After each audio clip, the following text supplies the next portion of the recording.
Hechos 27, verso 22. Dice la palabra en el nombre del Señor: pero ahora os exhorto a tener buen ánimo, pues no habrá ninguna pérdida de vida entre vosotros, sino solamente de la nave. Porque esta noche ha estado conmigo el ángel del Dios de quien soy y a quien sirvo, diciéndome: Pablo, no temas, es necesario que comparezcas ante César, y he aquí Dios te ha concedido todos los que navegan contigo. Leamos juntos el verso 25. Por tanto, oh varones, tened buen ánimo, porque yo confío en Dios, que será así como se me ha dicho. Vamos a hablar en esta noche con el tema: una iglesia firme a prueba del viento y la marea. Una iglesia firme a prueba del viento y la marea. Es la única manera que vamos a poder cumplir lo que hemos dicho en varios idiomas, lo que hemos visto y oído. Es imposible, nos decían los hermanos que trabajan en Alemania y en Bélgica, es imposible no decirlo. Así que para hacerlo debemos afirmarnos en Dios. La iglesia no es un edificio. Cuando hablamos de una iglesia firme, no estamos hablando de un edificio. Por alguna razón, nosotros pensamos que la iglesia es un edificio, que es una catedral o que es una construcción. Vamos a la iglesia. Y por alguna razón, nosotros hemos llegado a pensar que el culto es solamente lo que hacemos aquí. Pero ninguna de las dos cosas son ciertas. Porque la iglesia no es un edificio, somos nosotros. La iglesia es usted y la iglesia soy yo. Tú eres la iglesia. Porque el Señor no habita en templos hechos por manos humanas. Él dijo: habitaré y estaré en vosotros. Por eso el Espíritu Santo no está de paso, está aquí en nuestros corazones, porque Él vino a morar. Él vino a estar con nosotros para siempre. Y el culto es nuestra vida diaria, son las 24 horas del día.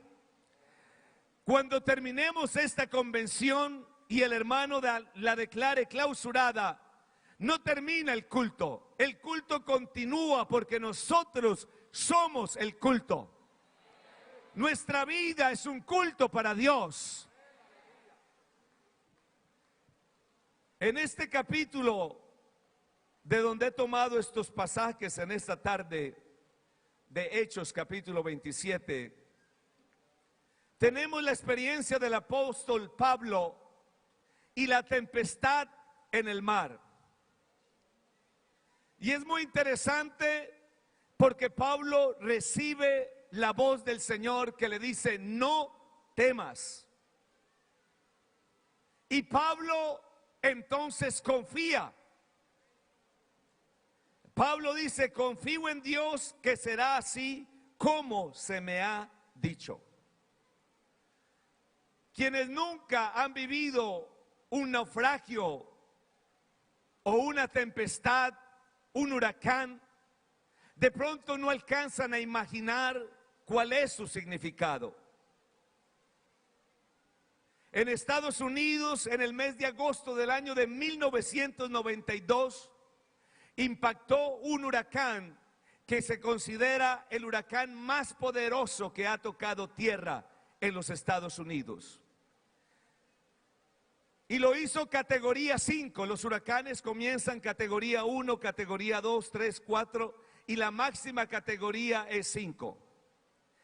Es considerado el huracán más destructivo que jamás haya golpeado el estado de la Florida.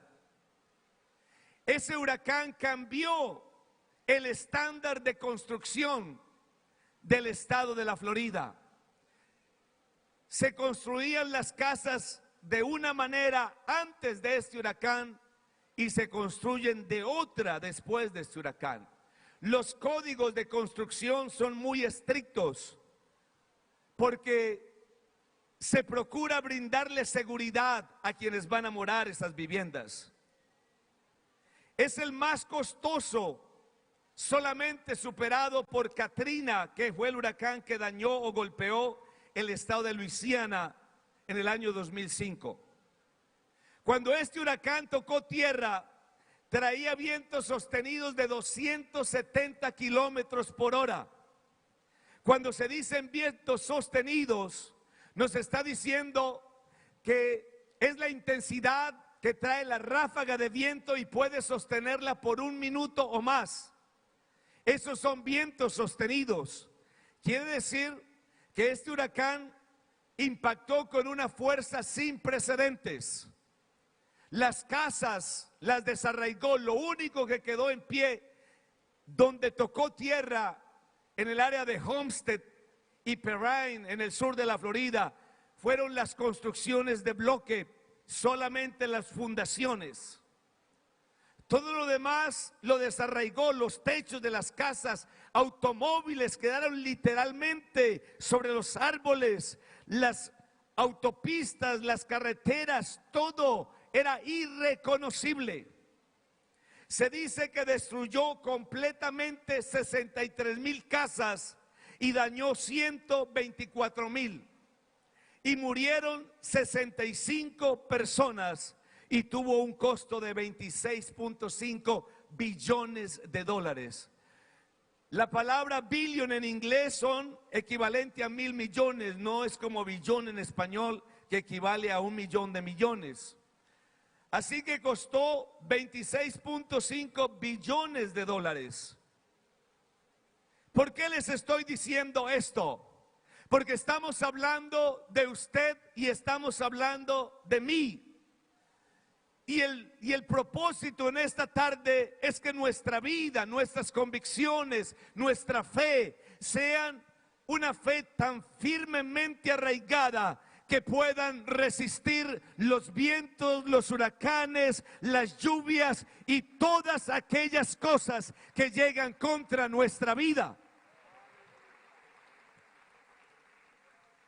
En Mateo capítulo 16, en el verso 18, Jesucristo le dice al apóstol Pedro: yo sé que tú eres Pedro, y sobre esta roca edificaré mi iglesia, y las puertas del Hades no prevalecerán contra ella. O sea, esa declaración bíblica nos está hablando de una iglesia que no puede ser movida. Y no es un edificio, es una vida que no es movida por ninguna circunstancia.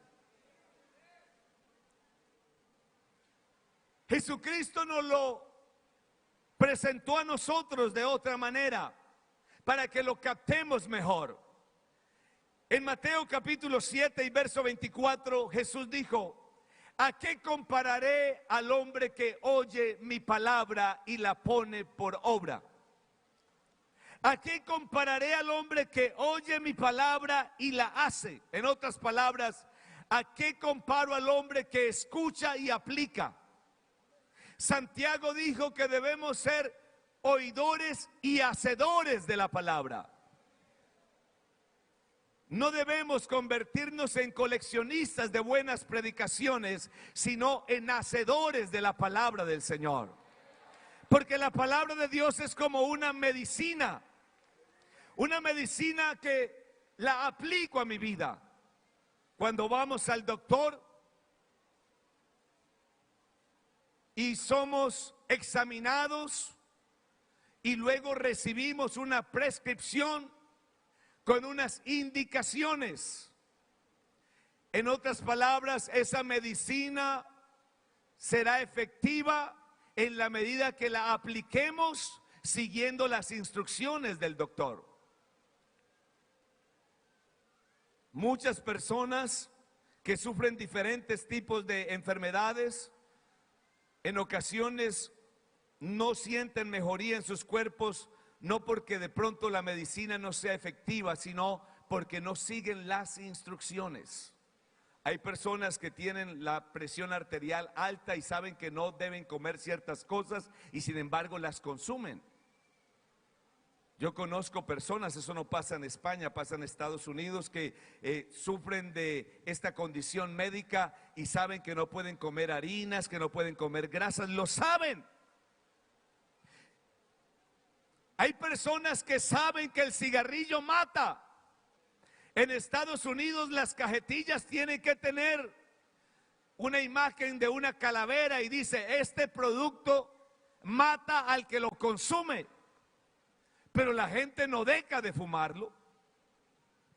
El alcohol mata a quienes lo consumen. Pero nosotros que salimos de allá del mundo, estamos en Cristo. Y la Biblia dice, si alguno está en Cristo Jesús, nueva criatura es. Las cosas viejas pasaron. Si allá no hacíamos caso, si allá no seguíamos las instrucciones, si allá no atendíamos el consejo, no estamos allá, ahora estamos en Cristo. Y el Señor dice, ¿a qué compararé al hombre que oye mi palabra y la pone por obra? Aplicar la palabra a nuestra vida. Jesucristo dijo, le compararé a un hombre que edificó su casa sobre la roca. Lo interesante es que no hay una diferencia. Si usted construye en la roca y construye en la arena, eso no impide que llueva. Eso no impide que vendrán huracanes. Eso no impide que habrán inundaciones. No importa si construiste en la roca o en la arena. De todas maneras, van a pasar cosas. Por eso algunos se preguntan, ¿por qué si yo creo en el Señor no me sana? ¿Por qué yo que he sido tan fiel y tengo cáncer? No entendemos a veces los propósitos de Dios. Y qué bueno que entendamos que nosotros no nacimos para vivir aquí para siempre. Me gustó lo que dijo el hermano Marcos cuando dijo, aseguramos ya el primer español. Qué bueno, él está seguro allá, no se va a descarriar, no va a hacer nada malo, ya está esperando el día de la resurrección. Amén. Aseguró. No importa qué tan consagrado usted sea, ni qué tan buen servidor usted y yo seamos, un día el viento va a venir y la lluvia va a llegar y el río se va a desbordar, y la Biblia dice que dan con ímpetu contra la casa. En otras palabras, golpean fuerte. Y de eso queremos hablar en esta noche, de una iglesia que es capaz de estar firme en contra de la adversidad. Es la única manera que vamos a hacer el trabajo aquí en España y en el resto de Europa. En el Evangelio, según San Marcos, en el capítulo 4, la Biblia dice que cuando llegó la noche, porque a todos nos llegará la noche, Jesús les dijo, pasemos al otro lado. Dice, y despidiendo la multitud, le tomaron como estaba en la barca, y habían también con él otras barcas. Dice Marcos capítulo 4, 35 y 36. Parece que todo va bien, vamos con Jesús, pasemos al otro lado. Uy, qué bueno, todos en la barca. Y ahí van viendo el horizonte, contemplando el agua, sintiendo la brisa y a dónde nos llevará el Señor. Pero dice la palabra del Señor que se levantó de repente una gran tempestad de viento.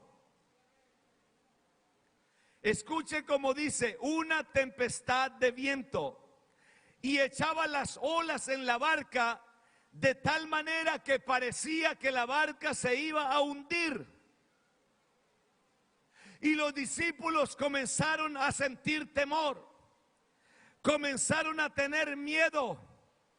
Y entonces van y le dicen: maestro, nos vamos a hundir, tenemos miedo. Y Jesús les dice: ¿por qué estáis así amedrentados? ¿Acaso no tenéis fe? Porque yo quiero decirles, hermanos, que en la vida siempre habrán diversas adversidades. Siempre vamos a enfrentar situaciones difíciles. No podemos ir por la vida buscando solamente lo que nos gusta, lo que nos es cómodo, porque la comodidad en muchas ocasiones hace que extraviemos el camino que Dios tiene para nosotros. Muchas personas van por la vida buscando lo fácil, buscando maneras de servir a Dios, pero a su acomodo. Muchas personas van por la vida buscando la manera de no pasar trabajos o sufrimientos, pero es inevitable para todos los seres humanos que de una u otra forma seamos afectados por situaciones difíciles. Esas situaciones difíciles o tormentas pueden ser tormentas físicas. Usted está bien y de pronto algo no funcionó en su cuerpo. Tenía un hermano allí en la congregación, joven, trabajaba fuerte, y de pronto un día lo hospitalizaron. Y cuando fuimos a visitarlo, no podía mover sus piernas ni sus brazos. Había perdido toda la fuerza de su cuerpo y le diagnosticaron dermatomiositis, una enfermedad que ataca la epidermis y luego ataca los músculos del cuerpo y les roba su fortaleza. Le pregunté al doctor: doctor, ¿y por qué este hermano, esta persona tiene este diagnóstico? Y este doctor me dijo: venga, pastor, le voy a decir algo. Cuando uno abra los ojos por la mañana, lo primero que debe hacer, me dijo él, es dar gracias a Dios. Porque enfermedades es lo único que hay en el mundo. Y eso que él tiene le puede dar a cualquier persona, sin aviso, sin ninguna razón. Dijo: en este hospital tenemos cientos de enfermedades que no sabemos cómo tratarlas.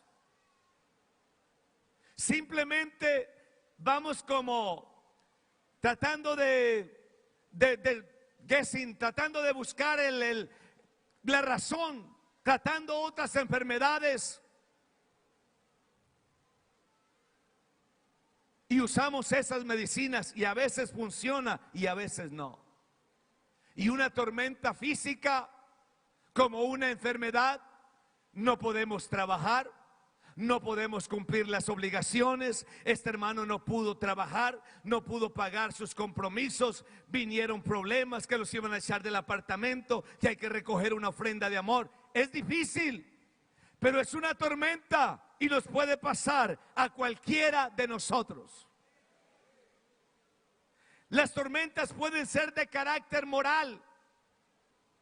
Todo está bien en la familia, todo está bien en la congregación. Cuando aparece una inmoralidad, un pecado, es que pasó esto, aquello, lo otro, y todos dicen: pero ¿cómo? ¿Cómo es posible? No lo puedo creer. Y se desata una tormenta que puede dividir una familia. Hay familias que se dividen, hay matrimonios que se dividen, hay congregaciones donde una situación de carácter moral trae desánimo, porque es una tormenta. Las tormentas pueden ser de carácter espiritual. El joven comienza de para atrás, ya no siente ganas de venir al servicio, no quiere adorar a Dios, no quiere caminar con el Señor. Y ahí están los papás: pastor, ayúdeme, ¿qué le pasa a mi hijo o a mi hija?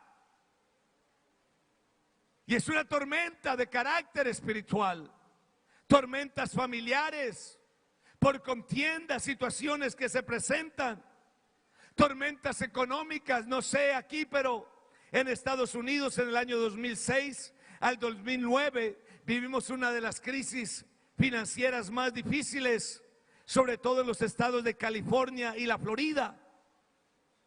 Muchas personas perdieron sus casas, sus trabajos. En la congregación donde yo soy pastor, más de 25 familias perdieron sus casas. Una tormenta económica.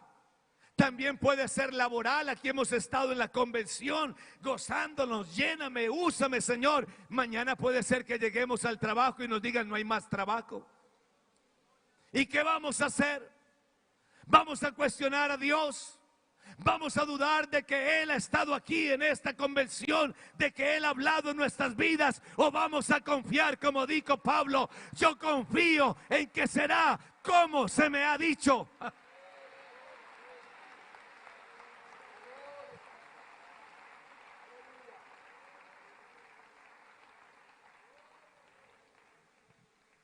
Quiero compartir 4 cosas con ustedes en esta tarde. La primera de ellas: no importa qué tan grande sea la tormenta, la palabra de Dios es lo más seguro que tenemos.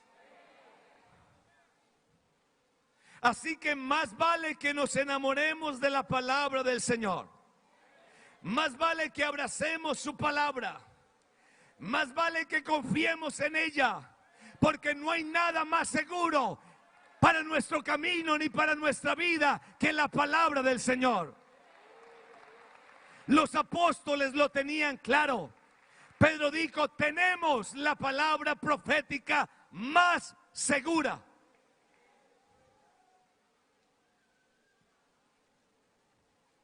No hay nada más seguro en una tormenta que la palabra del Señor. La palabra de Dios le da al creyente seguridad, trae luz a nuestras vidas. La palabra de Dios nos da paz. La palabra de Dios asegura nuestro presente y le da confianza a nuestro futuro.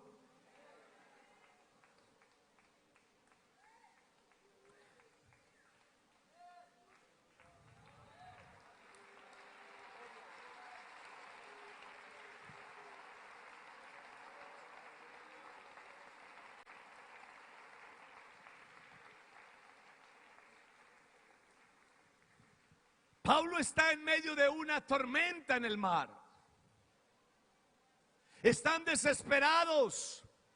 Han tratado con sus manos de resolver la situación. Se les ha ido el apetito, las ganas de comer. No saben si van a salir con vida de esta situación o no. Pero la Biblia dice ahí en el verso 23 del capítulo 27: esta noche ha estado conmigo el ángel del Dios de quien soy y a quien sirvo. Y Dios por medio del ángel me ha dicho que no tenga miedo, que tenga confianza, que no va a pasar absolutamente nada, que yo tengo que comparecer ante el César y ciertamente voy a llegar allí. Pero no solamente va a llegar Pablo, sino todos los que iban en esa nave, 276 personas. Eso no lo asegura ni una compañía de seguros. Eso ningún piloto te garantiza, te dice: vea, súbate a este avión y le aseguro, le doy mi palabra que todos los que van a ir no les va a pasar nada. Nadie sabe lo que va a pasar cuando usted se sube en un avión. Nadie. Usted confía en que el piloto no esté borracho o no haya usado drogas. Usted confía en que el avión le hayan hecho el mantenimiento adecuado, pero nadie sabe lo que va a pasar. Pero la palabra del Señor dice que cuando Pablo estaba en medio de esta tempestad, Dios le habló, Dios vino a él, le trajo palabra de inspiración, y por eso Pablo dice: yo sé que será como se me ha sido dicho y nada va a pasar. Confía en el Señor y confía en su palabra. Aquí hay personas que aún no han sido bautizadas en el nombre de Jesús y les gusta, vienen a nuestras reuniones, pero no dan un paso, el paso que necesitan dar. ¿Por qué? Porque no pueden confiar en la palabra. Si es claro, Jesucristo dijo: el que creyere y fuere bautizado será salvo. Lo leemos, lo tenemos, pero no podemos creer a la palabra. Confía en esta hora que no hay nada más seguro en esta tarde que la palabra del Señor. Si Él lo dijo, así será. Amén. Si Él lo dijo, así va a ser.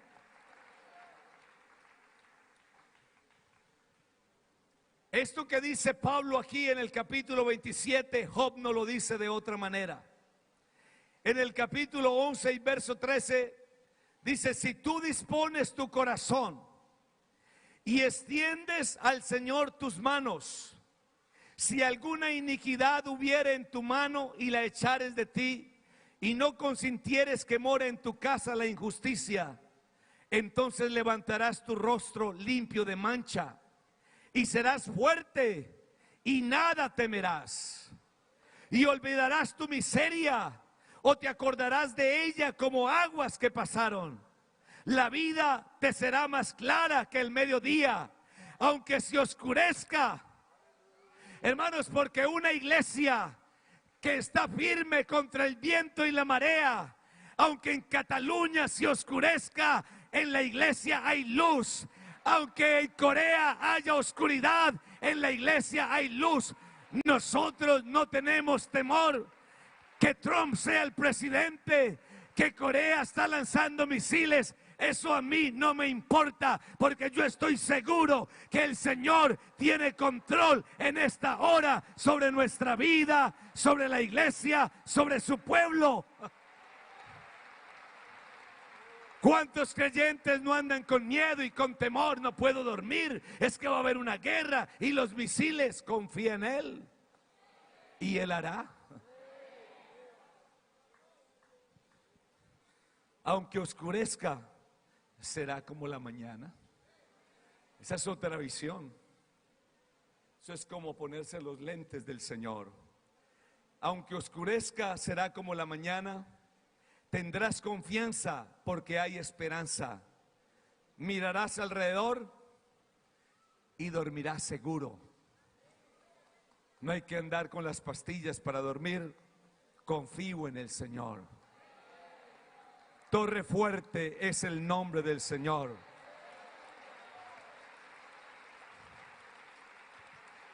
Te acostarás y no habrá quien te espante. Todavía hay hermanos que creen en que los espantos les pueden robar el sueño. Todavía hay personas que creen en la patasola, en la llorona, en el pollo maligno. Te acostarás y no habrá quien te espante. Dice: y muchos suplicarán tu favor. Yo recuerdo que el hermano Orbeín Hermida compartía este testimonio cuando era pastor en Tuluá. Y la guerrilla se iba a tomar en esa época la escuela de policía de esa ciudad que se llama Simón Bolívar. Y recibió una llamada del coronel que era el comandante de esa institución. Le dijo: pastor, ¿usted podría por favor recibir a mi familia? a mi esposa y a mis hijos para que ellos se queden en la casa pastoral, porque es que estamos acuartelados y hay temor de que nos ataquen. ¿Cómo sabía este coronel que iba a estar mejor su esposa y sus hijos en la casa pastoral que allá en medio de la guarnición militar, donde habían hombres armados, hombres preparados para la guerra? Porque muchos suplicarán tu favor. Cuando el Señor pensó en la iglesia, no pensó en una iglesia amedrentada, no pensó en una iglesia que le corre o le huye al enemigo. Él pensó en una iglesia victoriosa, en una iglesia que se para y que la Biblia dice: ni las puertas del Hades prevalecerán contra la iglesia.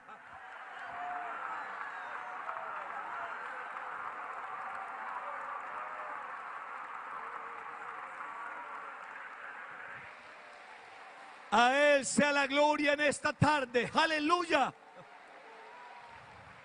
Una iglesia firme contra el viento y la marea.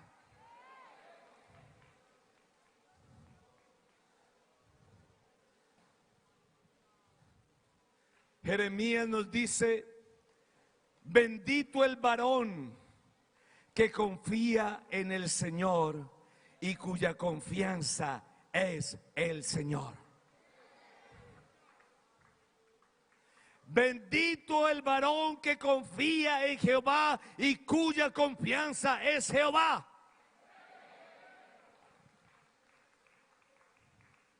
Pero no se queda ahí. Dice: porque el que confía en el Señor será como árbol plantado. Oh, hermanos, tengamos confianza en el Señor. Tengamos confianza en el Señor. Mayor es el que está en nosotros que el que está en el mundo. Voy a decirlo una vez más: mayor es el que está en nosotros. Mayor es el que está en nosotros que el que está en el mundo. Aleluya, aleluya. Mayor es el que está en nosotros. Todo esto lo dice la palabra del Señor, porque en una tormenta lo más seguro es su palabra. Allí en Estados Unidos que hay un movimiento que se llaman los Doomers, y ellos viven esperando como el fin del mundo, y entonces van y construyen en subterráneos unas casas, fortificaciones, y ponen provisiones para meses, porque ellos dicen: si tiran la bomba nuclear, aquí vamos a estar. Tienen armas y tienen lugares allá, compran propiedades en medio de los bosques y subterráneamente construyen estos refugios y le ponen todas las provisiones posibles. Ellos lo hacen porque no tienen en quién confiar. Pablo dijo: no vivo yo, mas vive Cristo en mí. Por eso él decía: si muero, yo no sé qué es mejor, si morirme o irme con el Señor. Porque si me quedo aquí, pues seguiré enseñándoles a ustedes. Pero si me muero, voy a estar con Él para siempre. Hermanos, no le tengamos temor a la muerte. Hace unos meses fui a Medellín a un evento que me invitaron, y cuando estaba un joven me dijo: pastor, usted podría ir a mi casa y orar por mi madre que está enferma de cáncer y está desahuciada. Tiene cáncer en el estómago. Yo dije: claro. Y en uno de los recesos yo me fui con este joven y llegamos a su casa, y efectivamente su madre estaba allí postrada con el estómago, parecía como una persona que estuviera en embarazo. Nos arrodillamos, oramos y luego invocamos el nombre del Señor Jesús. La hermana tenía buen ánimo. en la fe, era una hermana fiel en la iglesia y estaba muriendo de cáncer. Y oramos por ella. Estaba postrada y nos fuimos. Luego me llamaron a los Estados Unidos y me dijeron: pastor, quiero decirle que mi mamá se ha levantado, está bien, su ánimo camina, es una mujer alegre, es una mujer, ahora es diferente. Dios le ha traído una seguridad, una tranquilidad. Y ella me dice: hijos, ya yo no tengo temor, yo no tengo miedo, yo simplemente voy a vivir este tiempo que Dios me ha dado, porque Él me levantó de allí, pero Él me necesita, Él me va a llevar, yo no voy a quedar aquí. Así que oramos por ella y Dios le dio un año más que ella vivió, lo gozó en Dios. Estuvo con sus hijos, fue feliz, sirvió, nunca perdió ese vigor. Y una noche se acostó y al día siguiente ya estaba en la presencia del Señor. No siempre tiene que ser: Señor, levántala, sánala, haz no sé qué. No, haz tu voluntad, oh Dios.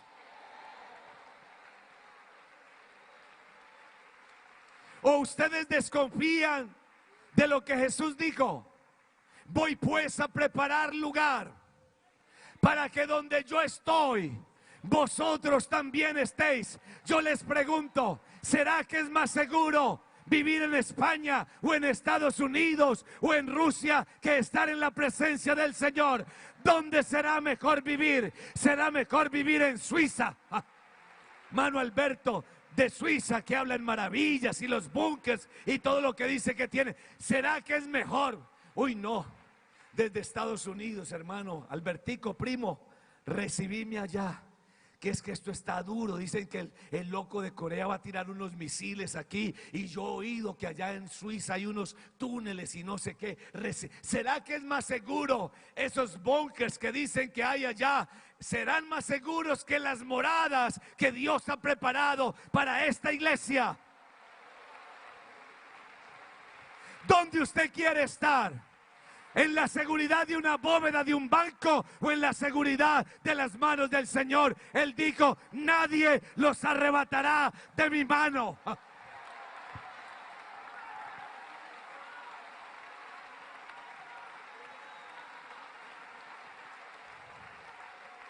¿Dónde quieres estar?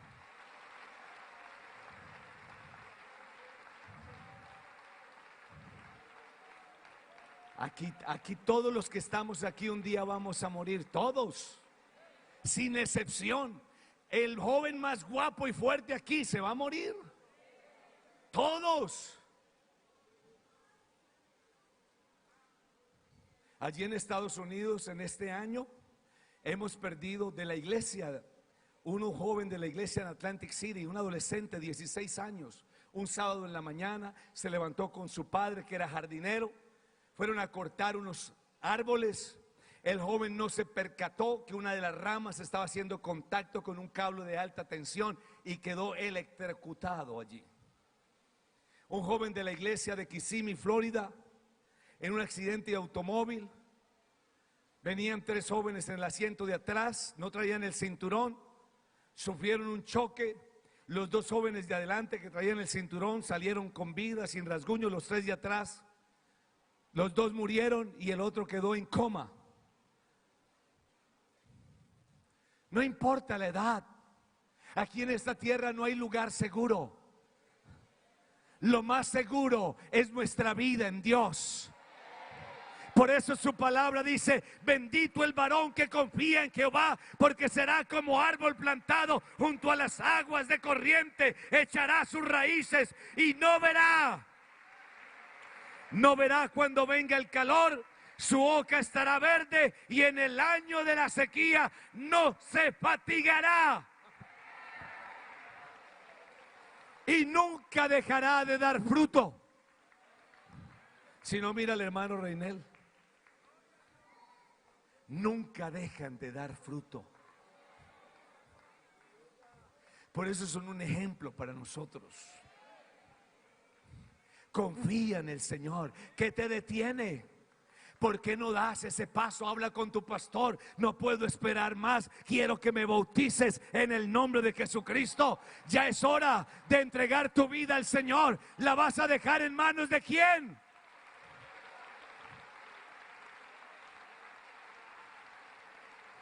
¿En manos de quién vas a dejar tu vida? ¿La vas a dejar en manos de otros para que te manden al cielo? Yo quiero decirle que en Estados Unidos las grandes compañías de envíos de paquetes son UPS, Federal Express y el United States Parcel Service, que es el servicio postal de los Estados Unidos. Pero hasta el día de hoy no conozco ninguna de esas compañías que mande cuerpos al cielo. Porque eso es lo que la gente cree. No, yo me muero y que mi familia me mande para el cielo. No hay deliveries al cielo. No hay domicilios al cielo.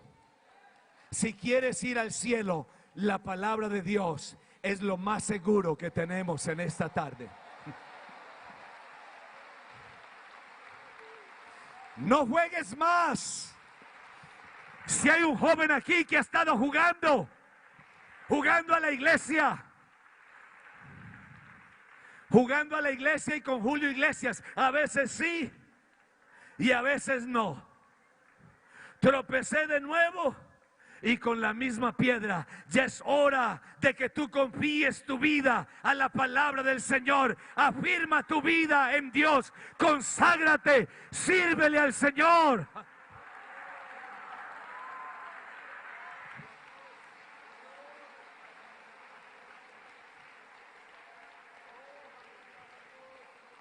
La segunda cosa que quiero decir en esta tarde es que las tempestades siempre pondrán a prueba nuestras convicciones.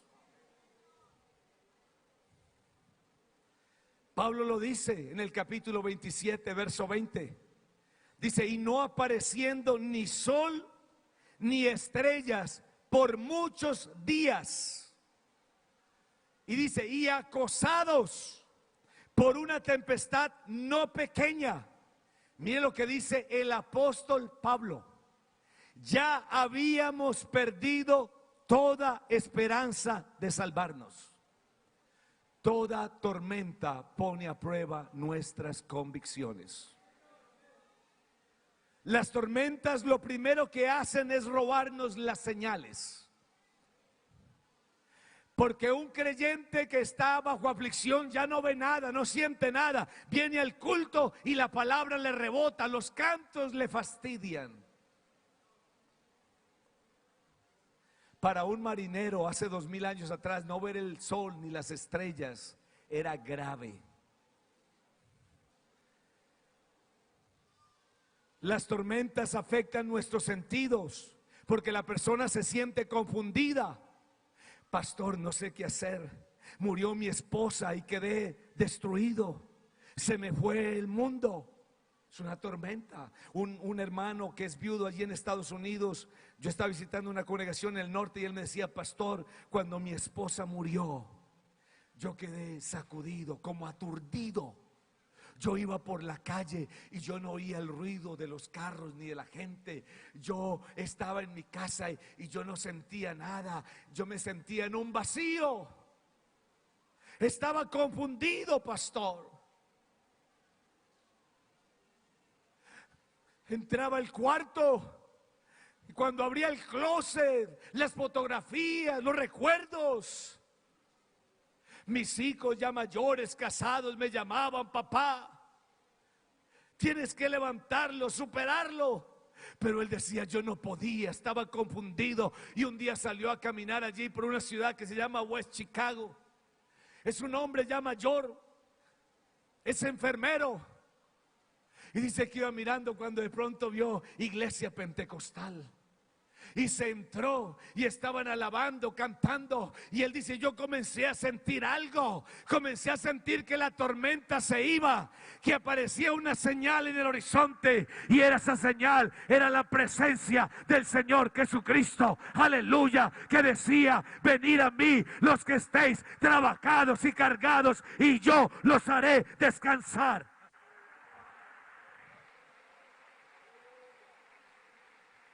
Cuando estamos pasando por una tormenta, la duda se acrecienta. Yo no sé qué hacer, ya no sé qué creer. Nos lo han dicho pastores. Gente viene, hermano, no sé, esto es muy difícil. Yo tuve una experiencia siendo pastor, recién llegado a pastorear en el lugar donde estoy. Hace 16 años soy pastor ahí. En Estados Unidos en las iglesias no hacemos traslados, no son institucionalizados, se hacen por necesidad. Así que yo llevo ahí 16 años en esa congregación, y cuando llegué allí, un hijo de uno de los diáconos de la congregación, un niño sano, como los niños que veíamos aquí en esta mañana, de 5 años, enfermó un dolor aquí. Estaba el miércoles en el culto, me duele aquí, oramos por él. Cuando el papá llegó a casa, el niño tenía fiebre, lo llevaron al hospital, lo operaron de apendicitis, entró en coma y murió. Hermanos, esa es una de las cosas más difíciles, porque yo tuve que viajar. El niño estuvo en coma 8 días, conectado a un respirador. Tuve que viajar a otra ciudad a atender un asunto, y cuando regresé me dijeron váyase al hospital. Y cuando llegué al hospital, sin exagerar, estaban todos los hermanos de la congregación en ese hospital, estaban sorprendidos. Yo no sé, pero creo que a ustedes les pasa que cuando un hermano se enferma y va al hospital, siempre es el paciente famoso, porque todos los hermanos van a visitarlo. Siempre que va un hermano al hospital y yo llego, mire, vengo a visitar fulano, siempre me dicen allí, oh, el paciente famoso. Porque no es costumbre en estos países, ni aquí, ni en Estados Unidos, que alguien enferme y vaya tanta gente. Es que ya hasta se aprenden, usted solo dice el primer nombre y ellos ya saben el apellido, todo. Y ya sabemos, 8º piso, ta. Cuando llegué a la recepción de ese hospital, allí estaban los papás del niño y los doctores, y me llamaron, me subieron al piso donde estaba el niño y me dijeron, pastor, lo que usted diga, ¿lo desconectamos sí o no? Eso es difícil. De eso estoy hablando. Yo no estoy aquí contándoles cuentos. Les estoy diciendo lo que quizás algunos de ustedes van a vivir en estos próximos días. Y Dios hoy nos está diciendo que Él quiere una iglesia que pueda resistir el viento y la marea. Porque, hermanos, le decimos, Señor, heme aquí, yo te voy a servir, pero hay un precio que pagar.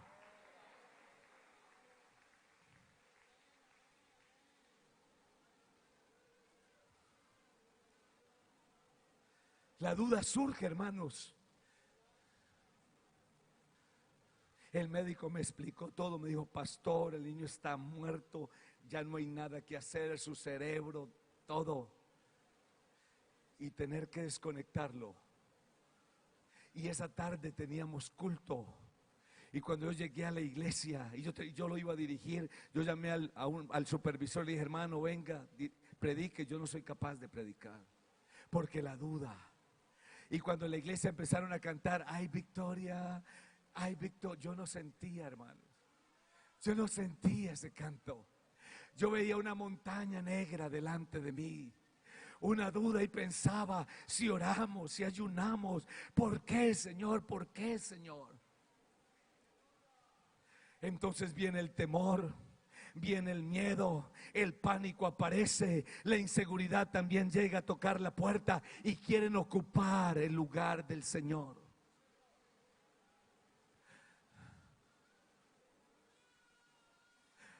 Pero como la palabra de Dios es lo más seguro en la tormenta,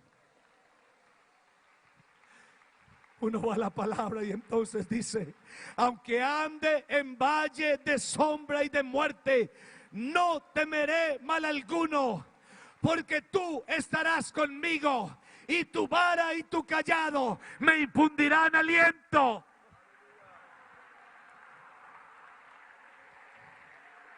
Una tempestad pone a prueba nuestras convicciones.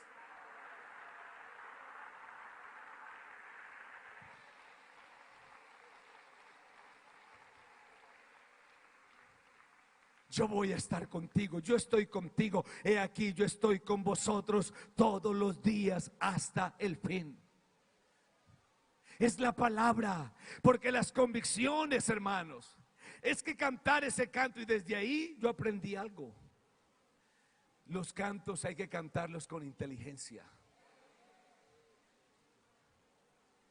Y cantábamos un canto suave que decía: quebranta mi vida, Señor. Yo dije, ese canto no se debe cantar así a la carrera, porque nadie sabe lo que es el quebrantamiento. Jesús dice que le salían grandes gotas de sudor con sangre, y en su agonía decía: Padre, si quieres pasa de mí esta copa, pero no se haga como yo quiero, sino tu voluntad. Porque una tormenta quiere acabar nuestras convicciones. Y si tú no estás parado, si tú solamente estás parado en la emoción, si solamente estás parado en el brinco, si solamente estás parado en que viniste y te vieron en la convención, cuando llegue la primera lluvia estarás afuera.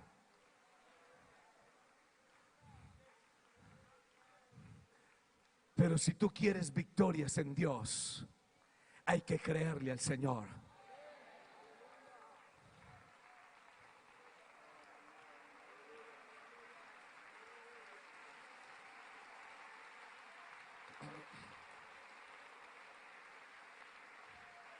Ahora que estamos celebrando los 80 años, que lo sepa la generación venidera. Yo llamé a mi madre y le dije: cuéntame cómo fue la historia de tu conversión. Y ella comenzó a contarme que estaba embarazada, 6 meses de embarazo de mi persona, cuando ella recibió el mensaje y fue bautizada. Y me contó todo lo que le tocó pasar, los sufrimientos, las humillaciones. Mi padre era de la religión tradicional, y en esa época, ustedes dirán: wow, increíble. En esa época, en los pueblos, cuando una persona era casada en la religión tradicional, demandaba al cónyuge ante el cura, y lo citaban ante la curia, y estaba el cura, el alcalde y el comandante de la policía, y públicamente lo escarnecían a la persona. Y a mi madre le amenazaron: tus 2 hijos te los vamos a quitar porque tú has abandonado tu fe. Y mi padre, un hombre rebelde en su ignorancia, pero les estoy diciendo esto porque si Dios quiere, ahora el 12 de noviembre yo voy a viajar a Colombia, es un domingo en la tarde, y el día martes 14, que es un martes, mi padre tiene 78 años. Y hace 3 años, por primera vez, él pisó una iglesia evangélica. Nunca había estado en una iglesia.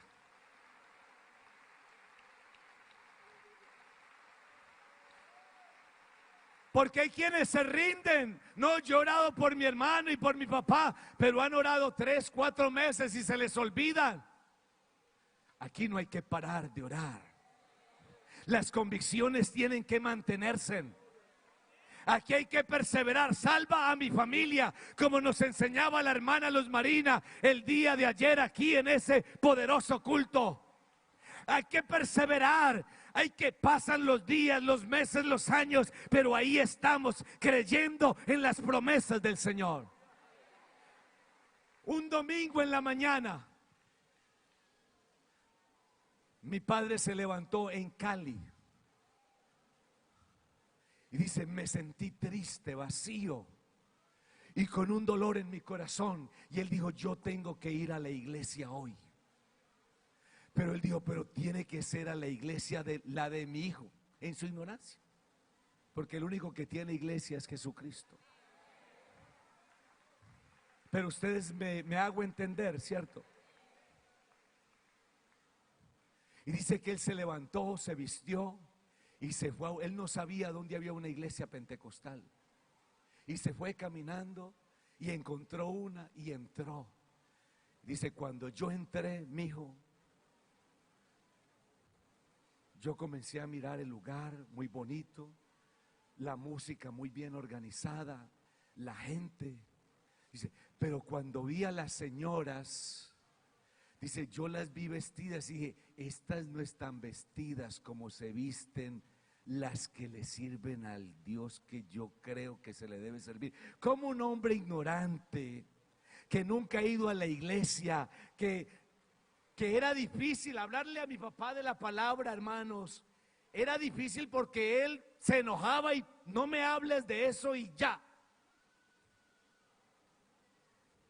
¿Cómo él sabe que hay una manera que distingue el fruto que tiene una mujer que sirve a Dios? Y él dijo, esta no es la iglesia. Y se paró y le preguntó al portero, ¿esta es la iglesia Pentecostal Unida? Y el portero le dijo, no señor, no es. Y le dijo, ¿usted sabe dónde hay una? Y el portero le dijo, venga, vea, por allí como a 4 cuadras hay una, yo no sé dónde es, siga por ahí. Dice que mi papá se fue. Dice que comenzó a ver unas señoras, dice, cuando las vi dije, estas sí parecen, estas sí son, porque tenían vestido y la Biblia. Y se fue detrás de ellas. ¿Y sabe a dónde entró? A la iglesia del barrio El Troncal. Fue la primera iglesia que mi padre pisó. Dice, cuando entré allí, dice que él sintió una alegría, un gozo y comenzó a llorar. No podía parar de llorar.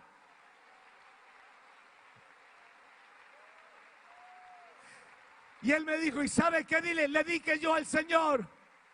Dije, ¿por qué me demoré tantos años para entregarle mi vida a este Dios? Él desde ahí comenzó a asistir como asistente. Ya le dieron las clases de bautismo. Él ahora está viviendo en Caicedonia. Ya le dio el pastor todas las clases de doctrina. Y entonces vamos a ir, si Dios lo permite y nos da vida, a bautizarle. Pero como me dice él, mijo, si usted puede, pues gloria a Dios. Y si no puede, pues tranquilo, aquí el pastor me bautiza. Aquí lo importante es que yo voy a entrar a las aguas bautismales.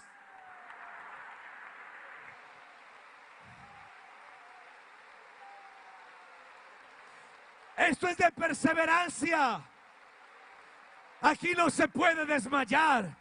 Aquí no se puede volver atrás. Jesús dijo, el hombre que poniendo la mano en el arado mirar y atrás no es digno de mí. Esto no se trata de caminar cuando la corriente es buena, cuando la vida es buena, cuando las situaciones son buenas.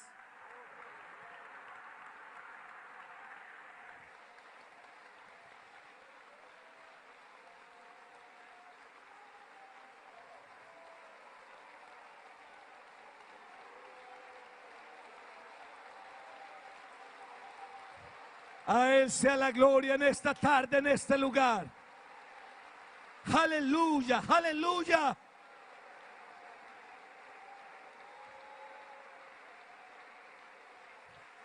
Él está con nosotros.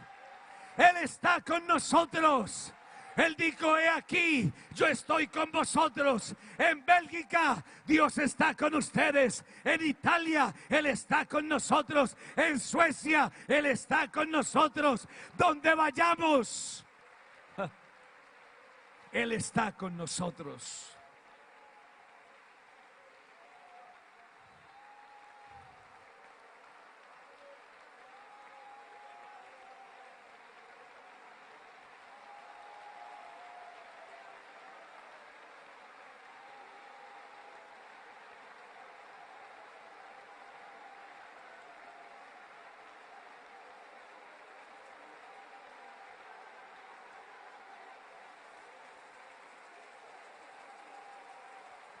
Aleluya, aleluya, aleluya. No hay mejor lugar. No hay mejor lugar.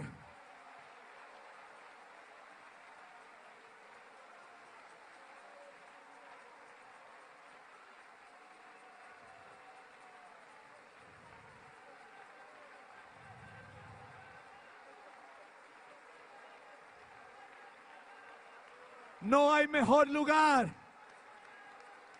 No hay mejor lugar en esta tarde para estar que en la presencia del Señor.